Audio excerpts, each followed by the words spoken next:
오늘 우리가 함께 볼 말씀은요. 요한복음 7장, 요한복음 7장 37절에서 39절까지의 말씀입니다. 함께 교독하도록 하겠습니다. 명절 끝날 곧 큰 날에 예수께서 와서 서서 외쳐 이르시되 누구든지 목마르거든 내게로 와서 마시라. 갱의 이름과 같이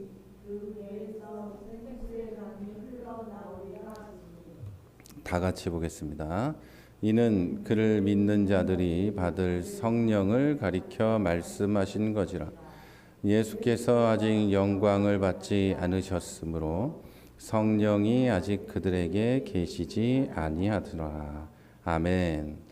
네, 오늘은 요한복음 강의 35번째 시간으로 은혜의 샘에서 시작되는 신앙, 은혜의 샘에서 시작되는 신앙이라는 제목으로 제가 주보를 바꿨는데 지난주 거랑 똑같이 제목이 나왔네요. 저장이 안 된 때도 있어요. 이렇게. 그래서 프린트를 하면 이렇게 네, 이거 아니고요. 은혜의 샘에서 시작되는 신앙, 은혜의 샘에서 시작되는 신앙이 네. 제가 지난주 주보를 갖고 아닌데요. 뭔가 저장이 안 된 상태로 프린트가 됐나 봅니다. 네. 은혜의 샘에서 시작되는 신앙이 오늘 말씀의 제목입니다. 자, 오늘 우리는 요한복음 7장에서 예수님께서 초막절 마지막 날에 외치신 누구든지 목마르거든 내게로 오라는 말씀을 통해서 우리의 신앙과 구원의 본질을 한번 되새겨 보려고 합니다. 율법이 중요하지 않은 건 아닙니다. 어떤 사람들은 율법은 하나도 안 중요하다. 그거는 뭐 옛날 거니까 완전히 없어져야 된다. 이렇게 얘기하기도 하지만 율법은 여전히 중요합니다. 율법은 우리의 한계를 보여주고 우리가 죄인이라는 걸 알게 해주고 구원이 필요하다는 걸 알게 해주는 역할을 하기 때문이죠. 하지만 유대인들은 율법을 지키면 축복과 구원을 받고 율법을 어기면 저주를 받는다고 믿었습니다. 예수님은 이들의 믿음에 중대한 도전을 하는 분이었습니다. 그리고 오늘 본문에 바로 그 중대한 도전을 하는 말씀이 나오는 거죠.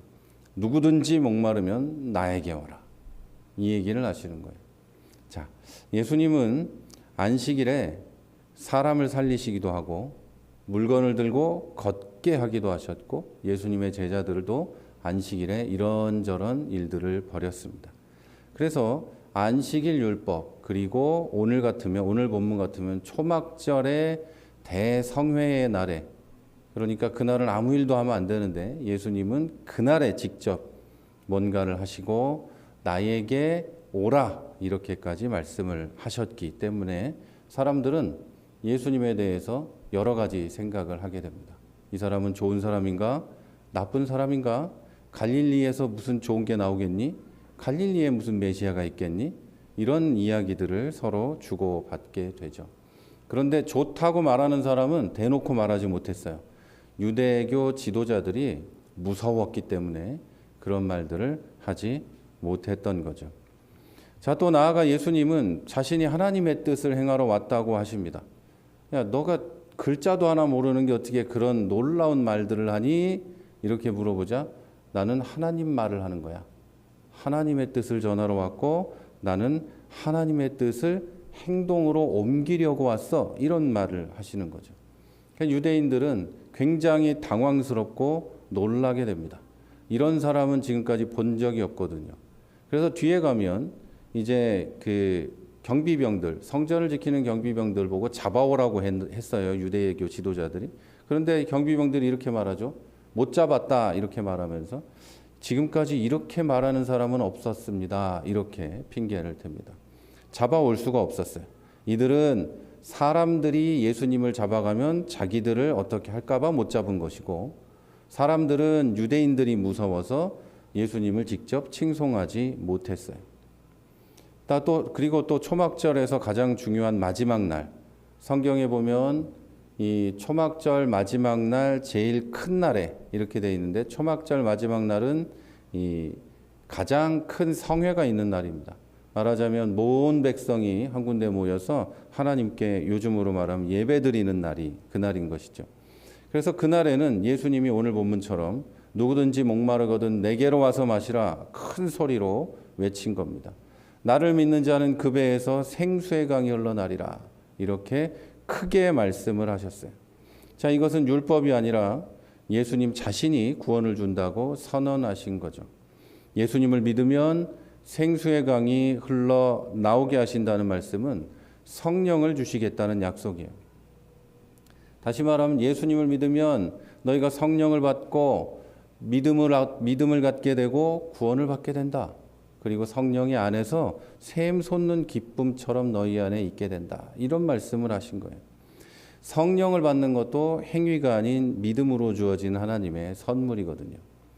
자, 어떤 사람들은 성령을 받으려면 금식을 많이 하거나 기도를 목이 터지게 하거나 이러면 성령이 그날 그 사람에게 충만하게 임재한다고 이야기하기도 하지만 그런 게 아니고요. 성령은 예수님 믿는 모든 사람 안에 있습니다. 우리 안에 계시고 우리 안에서 일을 하시는 거죠.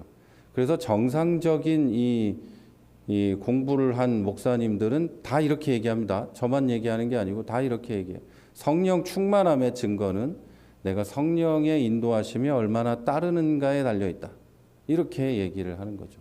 성령 충만의 증거가 기도를 많이 하고 또 기적을 일으키고 예언을 하고 교회 많이 나오는 것이 아니라는 거죠.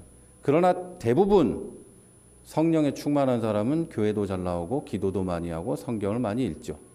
앞뒤가 바뀌면 안 된다는 얘기예요.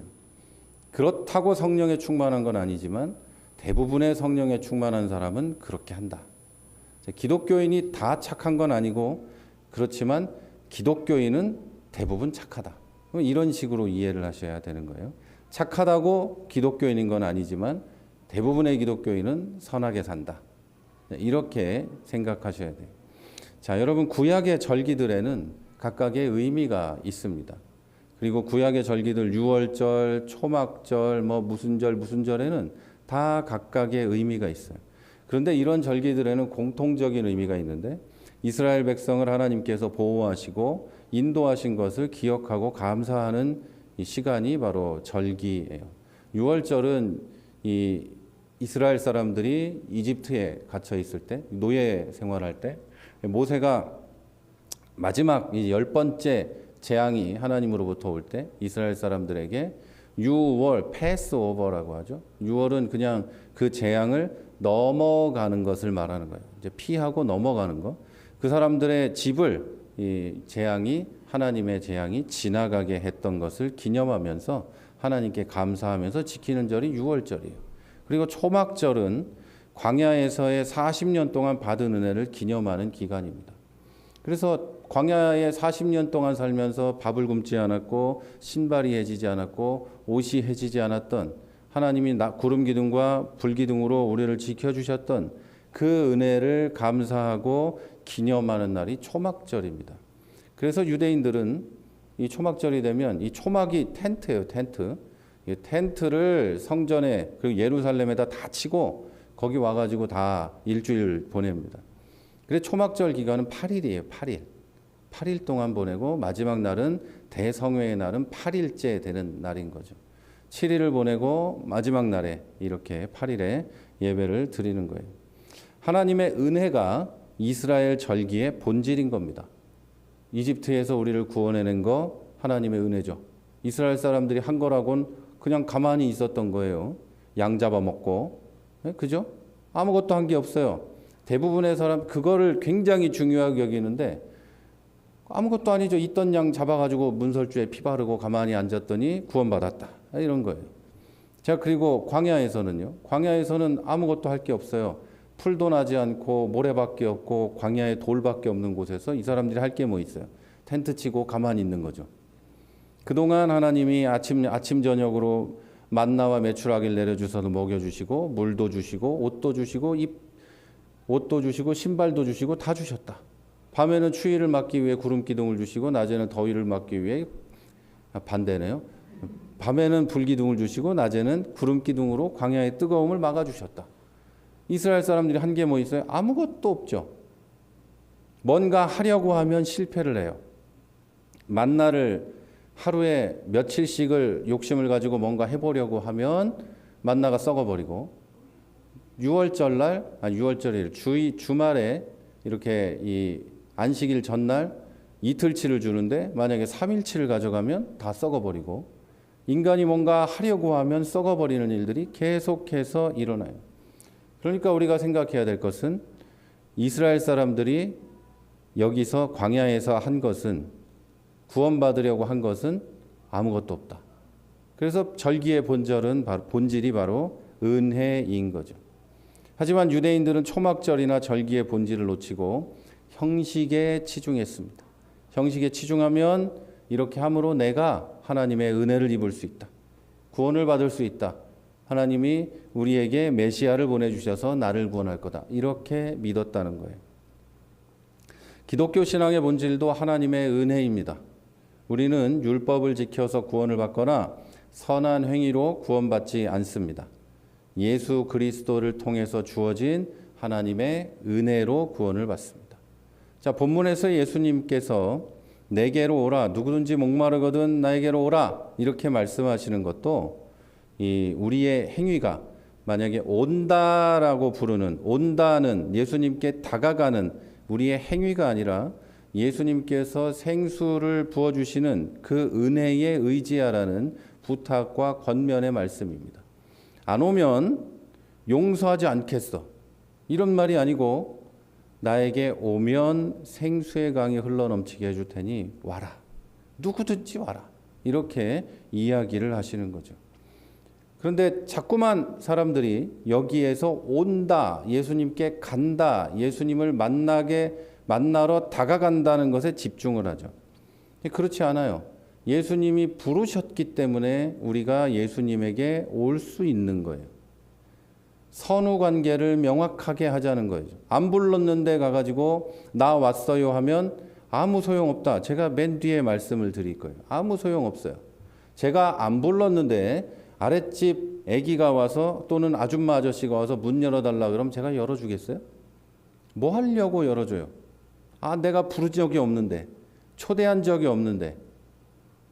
바로 이런 거죠. 여러분, 그럼에도 불구하고 오늘날에도 많은 사람들이 형식적으로 신앙생활을 해요. 교회 나가면 11조를 내면 복을 받고 주일 지키면 좋은 일이 생긴다고 생각을 합니다. 많은 사람들이 그렇게 가르치고 그렇게 믿고 있어요. 그런데 진정한 신앙은 하나님의 은혜를 깨닫고 그 은혜에 감사하면서 사는 거예요. 은혜가 가장 중요하고 은혜가 전부라는 거죠. 은혜가 없으면 무슨 일을 해도 아무 소용이 없어요. 은혜가 있어야 우리가 하는 것을 하나님이 받아주시기도 하고 돌아봐 주시기도 하고 하나님이 뭔가를 주시기도 하는 거죠. 우리는 이미 하나님의 자녀가 됐습니다. 하나님의 자녀가 되기 위해 구원을 받기 위해 천국 같은 곳에 가기 위해 예수를 믿는 게 아니라는 거예요. 근데 예수님 뭐하러 믿니? 교회 뭐하러 가니? 물어보면 대부분이 다 천국 가려고요 이렇게 얘기를 해요. 여러분은 천국 가려고 교회 나오는 게 아니에요. 교회 안 다녀도 천국 가요. 예수 믿으면. 그런데 대부분의 예수 믿는 사람은 교회를 가죠. 왜? 하나님의 은혜에 감사해서 교회 가서 예배드리고 하나님의 은혜를 함께 나눈 성도들과 교제를 하고 함께 대화도 나누고 음식도 나누고 그러기 위해서 가는 거예요. 그리고 예배 가운데 하나님 말씀을 듣고 은혜도 입고 살아갈 힘도 없고 그 말씀을 통해서 새로운 것들을 배우고 경험하며 앞으로 나아가고 성장하기 위해 예배를 드리는 거예요. 말씀을 듣는 거고. 천국 가려고 오는 게 아니란 말이에요. 그런데 내가 이걸 하면 천국에 갈 것처럼 생각을 하는 사람들도 있어요. 예수는 안 믿으면서. 이것이 중요한 거예요, 여러분. 자, 여기서 안식일이나 절기에 성회가 있는 날에는 일을 하지 말아야 하는 이유도 알 수 있습니다. 절기가 됐을 때 하나님의 은혜를 기뻐하고 감사하고 누리는 목적이 있다면 이스라엘 사람들의 절기 그리고 안식일이 하나님 은혜에 감사하고 기뻐하고 누리고 하는 것에 목적이 있다면 일을 하지 않는 것도 그 목적으로 일을 하지 않는 겁니다. 하나님께서 이 날들에 일을 하지 말라고 하는 것은 경제 활동을 멈춰서 경제적인 손해를 감수하고 하나님에 대한 사랑과 충성심을 보이라, 이런 뜻이 아닙니다. 주일날 일을 하는 것은 하나님에 대한 충성심이 한 달이 빠지는 거다, 뭐 조금 떨어지는 거다, 이런 생각을 하지 말라는 거예요. 주일날 일을 하지 않아야 말이 꼬였네요. 주일날 일을 하지 않게 된다, 또는 뭐 안식일에 일을 하지 않는다, 성회에 일을 하지 않는다, 이런 것은, 이 날들은 너희들에게 하나님이 내가 준, 하나님이 이렇게 말씀하시, 너희들에게 내가 준 쉬는 날이야. 이 모든 은혜를 누리라고 준 날이야. 쉬라고. 그리고 예배드리고 하나님을 찬양하고 은혜와 복을 누리라, 이 얘기를 하고 계시는 거죠. 단순히 쉬어버리는 게 아니라, 노는 게 아니라 쉬면서 절기해 주시는 하나님의 은혜와 복을 누려라, 이런 말씀을 하시는 거예요. 우리가 주일에 부득이한 일이 아니면 일하지 않고 교회에 와서 예배드리는 것은 주일이 노는 날이라서가 아닙니다. 주일은 나를 구원하신 하나님의 은혜를 성도들과 함께 나누고 예배를 통해 주시는 하나님의 은혜를 누리라고 주신 날이죠. 경제적, 물리적, 시간적 손해를 보라고 여기에 모이라고 강요하는 게 아닙니다. 하나님께서 이루신 일들을 기억하고 감사하고 누리는 날이 바로 주일인 것이죠. 예수님이 나에게 오라, 생수의 강이 흘러넘치게 해주겠다, 이렇게 하신 것처럼 예배를 드리러 와서 손해를 보라고, 그것으로 하나님께 충성을 보이라, 이런 말이 아니고, 하나님이 이루신 일, 예수님이 우리에게 주신 것들을 감사하고 생수의 강처럼 흘러 넘치는 것을 경험하라고 우리에게 선물로 주신 날이 바로 주일이에요. 자, 그러면 우리가 아니죠. 이스라엘 사람들은 이 절기를 언제부터 지켰을까? 언제부터 지켰을까요? 이스라엘의 절기는 출애굽에서부터 시작이 됩니다. 그러나 절기를 지키게 되는 것은, 지키는 걸 시작하게 된 것은 가나안 땅에 들어가서 농사를 짓고 그 다음 해부터입니다. 그러니까 광야에서는 아무것도 지킬 수가 없었죠. 초막절을 어떻게 지켜요? 이미 텐트 치고 있는데. 유월절도 마찬가지로 들어가서 지키게 되어 있었어요. 오늘 본문에 나오는 초막절은 이스라엘 민족이 출애굽을 하고 광야에서의 40년을 기념하는 절기라고 말씀을 드렸어요. 이 절기에 하나님께서 그들을 인도하고 보호하신 걸 기념하고 또 농작물의 수확을 감사하는 축제가 열리기도 했습니다. 우리말로 하면 뭐 추수감사절 같은, 우리식으로 하면 추석 뭐 이런 때였어요. 이 기간 동안에 이스라엘 백성은 예루살렘에 모여서 텐트를 치고 생활하고 광야에서의 생활을 기억했습니다.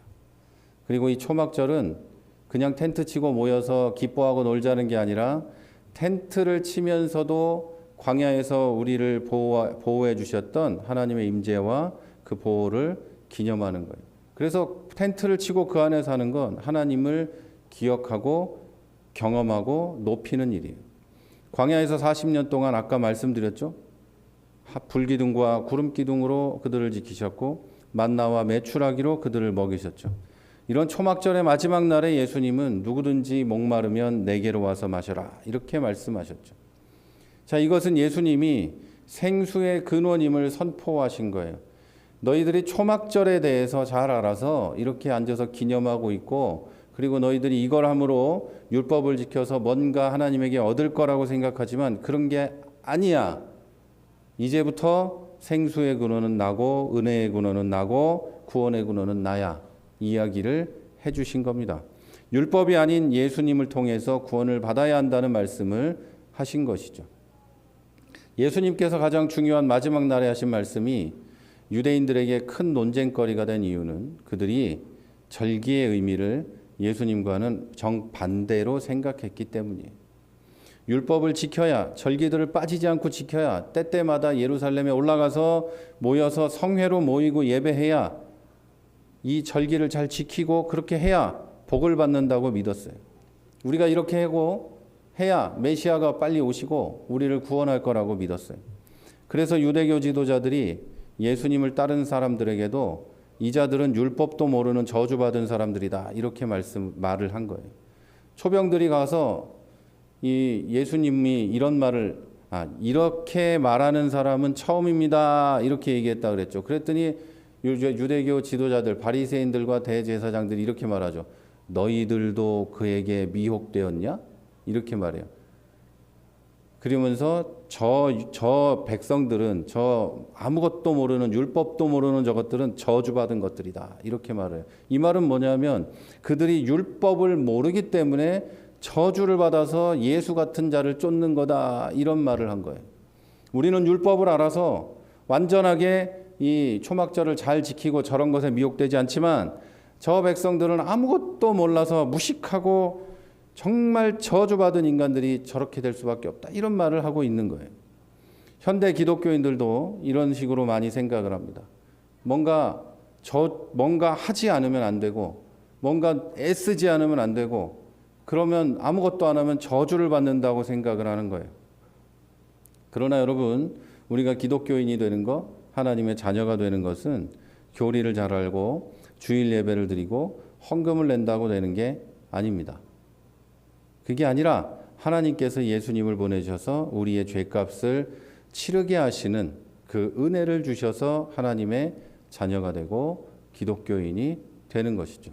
이게 여기서 은혜가 시작이 되는 거예요. 그리고 은혜로 우리의 신앙이 시작이 된다는 거죠.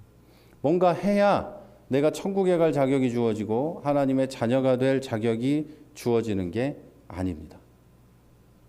여러분의 자녀가 뭔가 하면 내 자녀가 될 자격이 주어지고 뭔가 하지 않으면 내 자녀가 될 자격이 박탈되거나 합니까?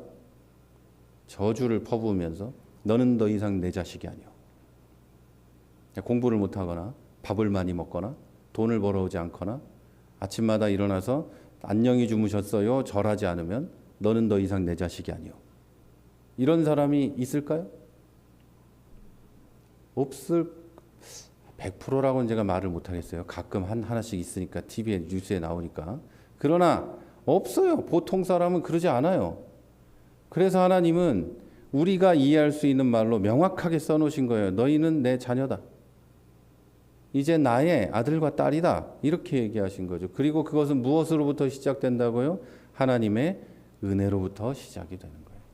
그래서 하나님의 은혜로 시작된 하나님과 나의 자녀라는 관계는 이 부자, 부녀 이런 관계는 하나님의 은혜가 끝나지 않는 이상은 끊어지질 않아요. 그런데 하나님은 은혜를 끊지 않으시죠. 하나님의 속성이 그래요. 하나님의 캐릭터가 변하지 않으시고 한 말 뒤집지 않으시는 분이거든요. 그래서 그 은혜는 끊어지지 않아요. 그렇다면 여러분이 하나님의 은혜로 기독교인이 됐다면 여러분은 하나님 은혜에서 끊을 수가 없어요. 방법이 없는 거예요. 여러분이 무슨 짓을 해도 여러분의 부모님에게서 호적을 팔 수가 없듯이 똑같은 거예요. 절대 그런 일은 일어나지 않아요. 자, 이렇게 하나님의 은혜로 기독교인이 된 사람은 자동으로 하나님의 자녀가 됩니다. 기독교인은 됐는데 예수 믿고 교회는 다니는데 하나님의 자녀가 되기에는 좀 모자라요, 내가. 그래서 어떻게 하면 좋겠냐고 걱정할 필요가 없어요. 자동으로 하나님의 자녀니까요. 자, 문 앞에까지 왔다가 돌아가고 문 앞에까지 왔다가 돌아가도 우리 집에 내 자녀인 거와 마찬가지예요. 그리고 하나님의 자녀가 된 다음에 지켜야 될 것들이 생겨나는 겁니다. 하나님의 자녀가 되기 위해 뭔가 해야 되는 게 아니고 하나님의 자녀가 된 다음에 지킬 것들이 하나씩 하나씩 생겨나는 거예요. 자, 이제 갓 하나님의 자녀가 됐어요. 갓난아기죠? 갓난아기는 맨날 울어요. 그죠? 밤에도 울고 낮에도 울고 우유 달라고 젖 달라고 울고 밥 달라고 울고 쌌다고 울고 재워달라고 울죠. 계속 울죠. 그래서 이제 갓 예수 믿은 사람들도 자주 울어요. 다 이해가 되죠. 그런데 점점 자라요. 이제 아이들이 자라서 이제 대소변을 가릴 때가 됐는데 계속 싸고 울어요. 잘못된 거죠, 그건. 고쳐야 되는 거죠. 고쳐야 되는 거예요. 그것처럼 조금씩 사람이 성장해 가는 것처럼 하나님의 자녀도 성장해 가면서 해야 할 일들이 생깁니다. 하나님의 자녀답게 살고 선하고 도덕적으로 살아야 할 의무들이 생기기 시작합니다. 자, 처음에는 교회와 가정에서 계속 보호를 받는 것처럼 그런데 나가면 학교부터 유치원부터 나가서 사회생활도 배우죠. 기독교인도 그때부터 나가서 기독교인으로 세상에 나가서 살아가야 할 것들이 생겨납니다. 친구를 때리면 안 되고 하나님 믿는 사람이 저주의 말을 퍼부어도 안 되고 이런 일들이 생겨나는 것이죠. 여러분, 이렇게 선하고 도덕적이고 좋은 사람으로 산다고 기독교인이 되는 건 아닙니다. 그런 일을 해가지고 하나님의 자녀가 되고 천국에 가는 건 아니에요. 그러나 대다수의 기독교인은 이렇게 삽니다. 이런 일이 원래 일어나야 되는 거니까. 자, 이것이 근본적으로 다른 겁니다. 다른 종교들은 이렇게 해서 뭔가 노력해서 신에게 인정받으려고 하지만 기독교는 자녀가 되고부터 출발하는 겁니다. 그래서 기독교는 소망과 은혜가 항상 있는 거예요. 기쁨이 항상 있는 거고 내가 실수할 수 있죠. 그러나 하나님의 자녀에서 끊어지진 않는 거예요. 내가 죄를 질 수 있죠. 그러나 내가 지옥에 갈 일은 안 생기는 거예요. 그러나 기독교인이고 하나님의 자녀라면 죄를 지으면 회개하고 돌아서서 다시 안 하려는 노력을 하고 실수하면 실수를 더 이상 안 하려는 노력을 하게 되겠죠. 무슨 말인지 아시겠죠? 예. 믿음에 합당한 열매라는 게 바로 이런 거예요. 믿음에 합당한 열매라는 건 처음부터 바울과 같이 베드로와 같은 믿음을 가진 사람은 없어요. 그들과 같은 열매를 우리 중에 맺을 수 있는 사람은 없어요. 그러나 여러분 믿음에 합당한 만큼의 열매는 맨날 맺어야 되는 거예요. 맨날. 그래서 내 믿음을 돌아보고 자기 구원을 확인하라고 얘기하는 것은 내가 매일매일 내 구원 믿음에 합당할 만큼 열매를 맺고 있나? 이걸 살펴보라는 얘기예요. 만약에 그러지 않아요, 매일매일. 그러면 내 신앙에 문제가 있구나. 이걸 깨닫고 열매를 맺으려고 노력해야 되는 거죠. 그래서 여러분, 기독교 메시지의 중심은 은혜입니다. 은혜로 믿고 은혜로 신앙을 갖고 은혜로 신앙을 지키고 은혜로 성장을 시킵니다. 이게 기독교인의 삶이에요. 그래서 오늘 본문으로 돌아가서 얘기하면 예수님이 내 안에 뭘 주시겠다고요? 생수의 강, 성령을 부어주셔서 마르지 않는 샘물처럼 기쁨이 솟아나게 해주신다는 거죠. 내가 힘들고 지치고 신앙을 지키는 게 어렵고 내가 성장하는 것이 어렵고 그리스도인으로 해야 될 일을 해내는 게 어렵지만 성령이 내 안에서 그것들을 할 수 있도록 해주신다는 뜻이에요. 그래서 기쁨이 샘솟게 된다는 이야기죠. 여러분, 이게 기독교인의 삶이에요. 구원받기 위해 발버둥 치는 삶은 기독교인의 삶이 아닙니다. 교회를 오래 다니신 분들과 대화를 해봐도 예수를 왜 믿습니까? 교회를 왜 가느냐고 물어보면 구원받으려고요. 이렇게 말해요. 도대체 제가 정말 궁금해요. 정말 궁금한 건 아니 교회에서 도대체 그 오랜 시간 동안 뭘 배웠는데 저렇게 생각을 하지? 이런 생각이 들어요. 여기 몇 년 교회 안 다녀도 벌써 다 알잖아요. 제가 이런 말을 오늘 한두 번 하는 게 아니잖아요. 그런데 수십 년을 교회를 다니고 그것도 개혁주의 교회라는 장로교회를 다녔는데 왜 구원받으려고 교회를 가냔 말이죠. 구원받으려고 교회 가는 게 아니에요. 구원받은 은혜에 감사해서. 그거에 감격해서 하나님께 예배하고 하나님 말씀을 배우고 들어서 신앙을 성장시키고 또 다른 어린 신앙인들에게 내가 본을 보여주고 그들을 사랑해주고 그리고 믿음의 어른들에게 또 배우고 이러려고 교회를 가는 거예요. 그리고 일주일 동안 살아갈 힘을 얻고 성령의 은혜를 경험하고 그러려고 교회 가는 거지 구원받으려고 가는 게 아니에요. 그러면 늘 이 뒤에 제가 말씀드리죠. 그러면 교회가 없는 데서는 그러면 구원이 안 일어나나요? 그렇지가 않다는 이야기예요. 자, 여러분, 우리 중에는 없겠지만 구원받기 위해 발버둥 치는 신앙생활은 하지 마시기 바랍니다. 예수 믿으면 구원은 받은 거예요. 여기서 한 가지 생각해 볼 게 있습니다. 모든 것이 하나님 은혜라면 왜 우리의 신앙생활은, 우리의 주일은, 우리의 절기는 그다지 기쁘지 않을까 하는 문제입니다. 예수 믿으면 생수의 강이 흘러 넘친다면서요. 기쁨이 넘친다면서요. 그런데 왜 우리의 신앙생활은 그다지 기쁘지 않은가? 자, 지금까지 말씀드린 대로 구원은 하나님의 은혜이고 신앙의 행위는 구원을 위해서가 아니라 하나님의 자녀가 해야 할 일들을 하는 거예요. 그러나 우리의 마음 깊은 곳에서는 이 진리를 격하게 반대하고 있기 때문이에요. 이 사실은 사람이 얼마나 교만한가를 말해줍니다. 하나님의 은혜가 아니라 내가 스스로 구원을 받아내겠다는 교만이 우리에게 있는 거예요. 99.1%가 하나님 은혜라고 하면 0.9%라도 내가 한 다리 걸치고 싶은 게 모든 사람의 근본적인 생각이에요. 여러분, 아담과 하와는 선악과를 먹기 전까지 아무 할 일이 없는 인간들이었어요.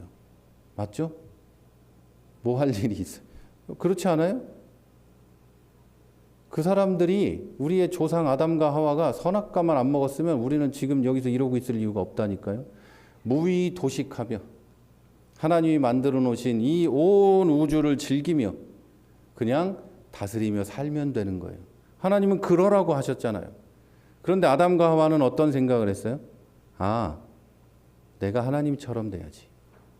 내가 하나님처럼 돼야지. 왜? 하나님의 은혜만 먹고 살고 하는 게 싫었단 말이에요. 그래서 내가 하나님처럼 돼서 내가 뭔가 해내야겠다고 생각을 했어요. 그리고 그 교만으로 선악과를 먹었어요. 선악과 자체는 별로 중요한 게 아니에요.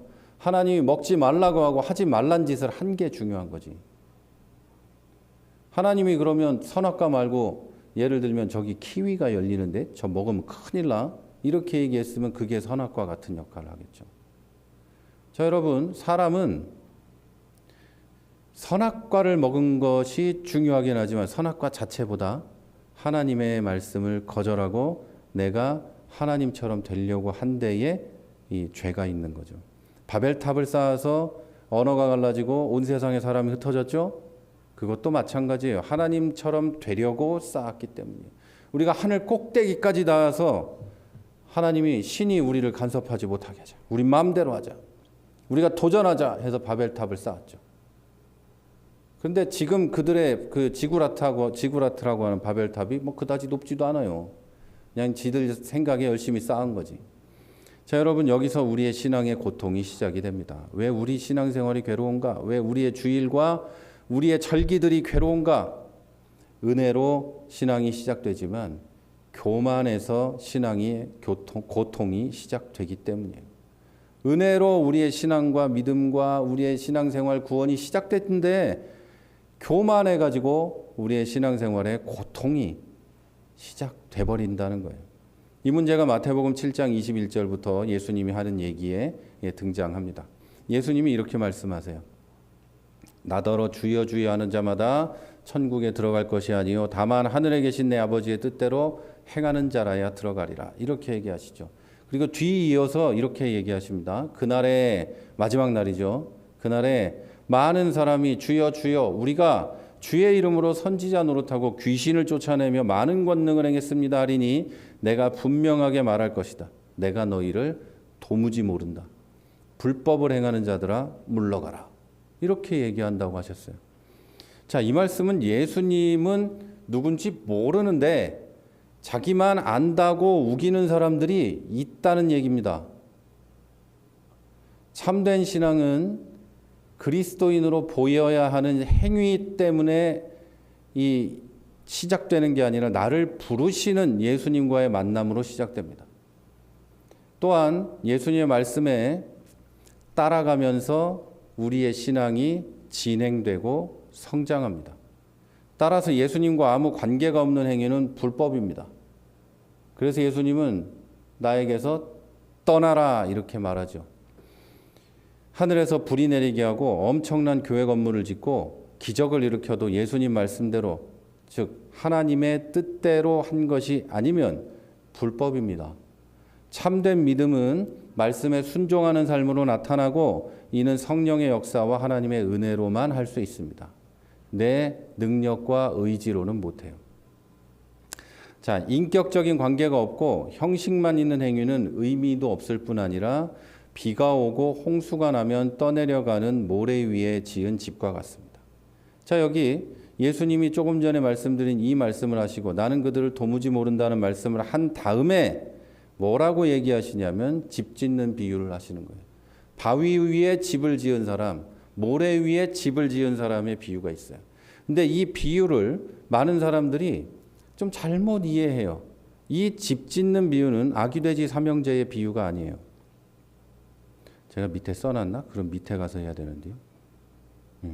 지웠나 모르겠어요. 재밌으려고 하려다가 너무 길어서 제가 지웠거든요. 근데 여러분, 그건 아기돼지 삼형제 얘기가 아니에요. 아기돼지 삼형제 얘기는 뭐죠? 지푸라기로 지은 집, 나무로 지은 집, 벽돌로 지은 집이 나오죠. 이 문제가 아니에요. 이것은 그냥 똑같은 집을 짓는 이야기예요. 똑같이 집을 짓는데 그 집을 어디에 짓느냐의 문제예요. 모래 위에 짓느냐, 바위, 반석 위에 짓느냐의 문제죠. 반석은 하나님의 은혜, 하나님으로부터 온 믿음 위에 집을 짓느냐의 문제이고, 모래 위에 집을 짓는 것은 내 노력과 내 힘으로 집을 짓는 거예요. 그러면 내 힘으로 신앙의 집을 지은 사람은 바람이 불고 홍수가 나면 어떻게 된다고요? 싹 쓸려 내려가고 없어져 버린다. 그래서 내 힘으로 신앙생활을 하려고 애쓰는 사람들의 특징은 세상 풍파를 조금만 얻어맞으면 바로 신앙을 버립니다.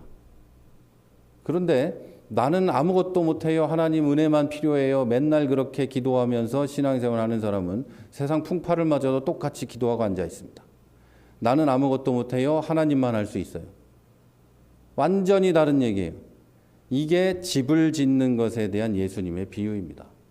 집은 똑같아요. 집은 같아요. 행위가 같다는 얘기죠. 그러나 토대가 완전히 다르다는 이야기입니다. 자, 여러분. 네.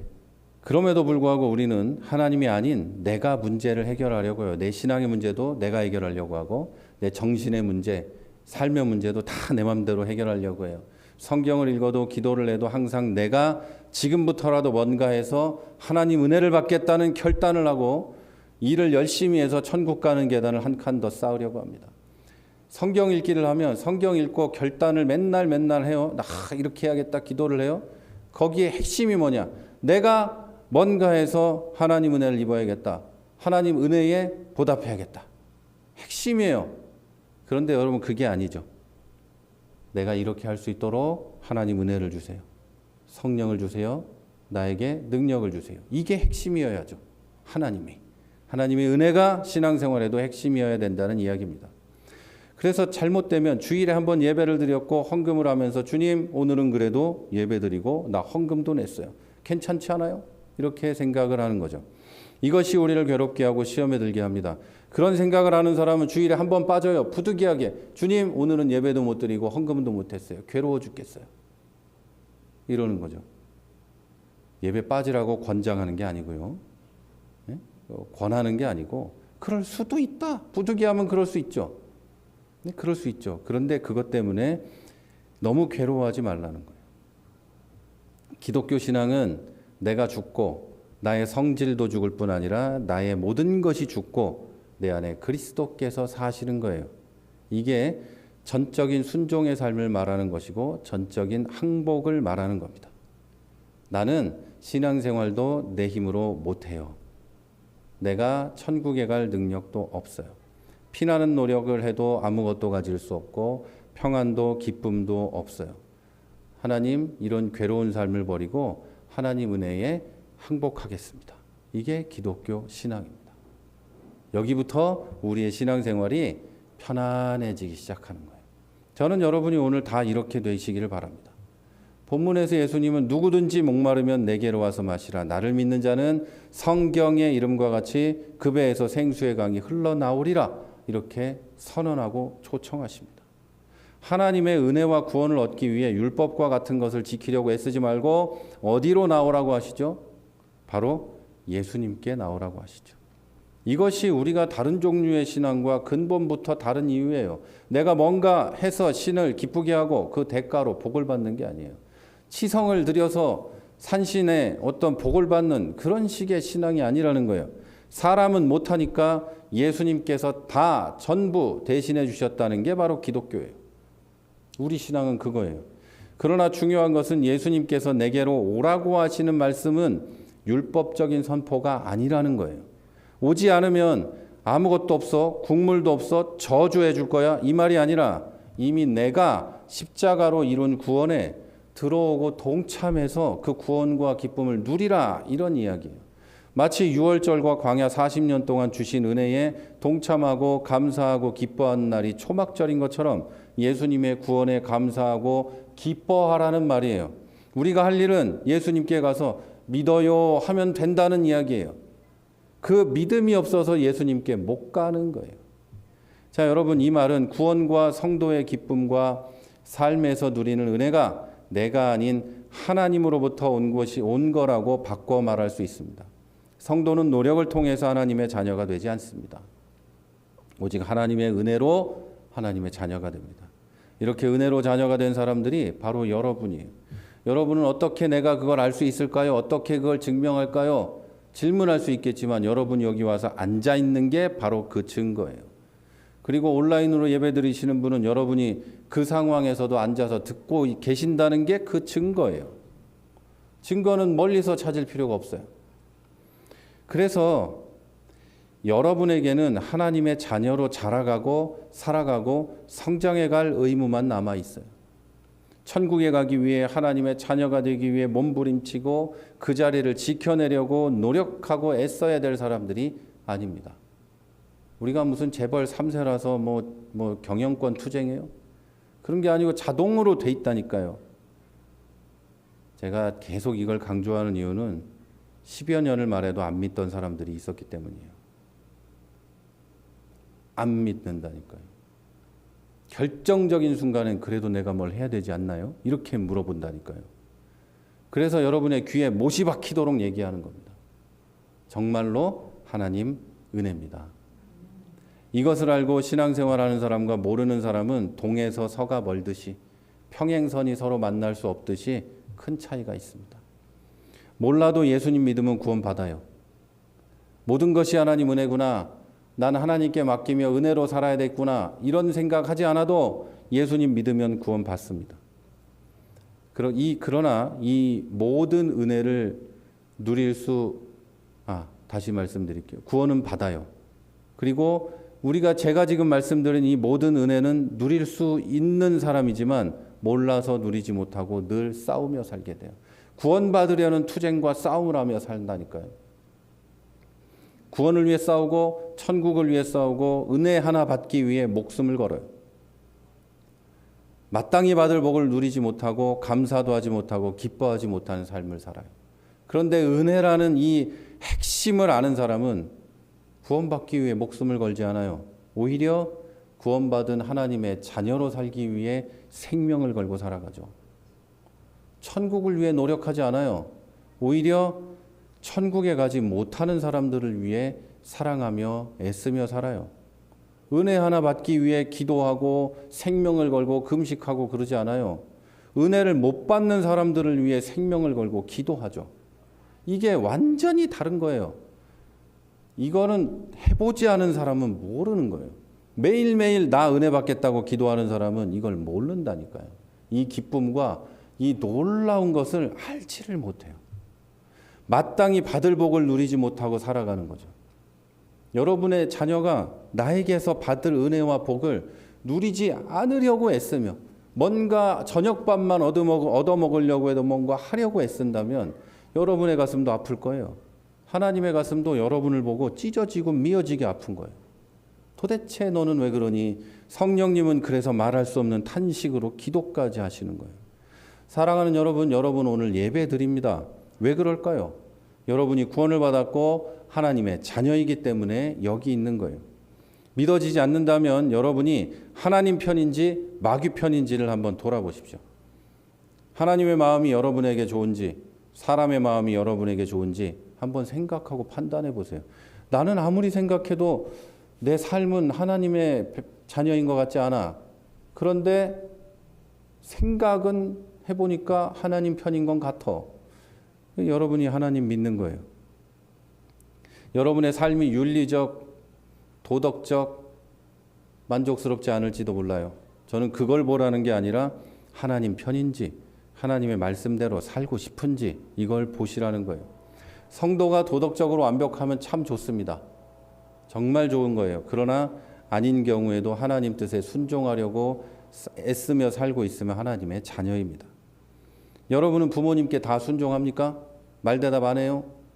부모님의 뜻이 동으로 가라는데 난 서쪽으로 간 적 없어요? 없나? 많으실 텐데 있으실 거예요. 그러면 부모님하고의 관계가 이제 끝난 겁니까? 아니죠. 내가 말을 안 들어도 부모님을 사랑하고 부모님의 뜻에 순종하려는 마음이 있기만 해도 나는 부모님의 자녀입니다. 그리고 이게 없어도 부모님의 자녀예요. 자, 하나님의 자녀도 똑같습니다. 하나님은 이런 여러분을 성장시켜 주실 거예요. 뜻대로 하고 싶어도 하지 못하고 종종 뜻대로 하려는 마음도 없어도 여러분을 성장하게 해 주십니다. 예수님께 가면 성령을 주시고 성령의 충만함을 주셔서 말씀에 순종하게 만들어 주십니다. 자, 사랑하는 여러분, 우리는 이미 하나님의 자녀가 되는 은혜를 받았습니다. 이제 우리의 삶에서 이 은혜를 기억하며 하나님과 동행하며 기쁨과 감사로 살아가시기 바랍니다. 주일에 예배를 드릴 뿐만 아니라 매일매일 삶 속에서도 하나님의 은혜를 누리며 사시기 바랍니다. 애쓰는 게 아니라 은혜를 누리시기를 바랍니다. 하나님께서 여러분을 성장시키시고 축복하시고 여러분에게 은혜 주시기를 주님의 이름으로 축원합니다.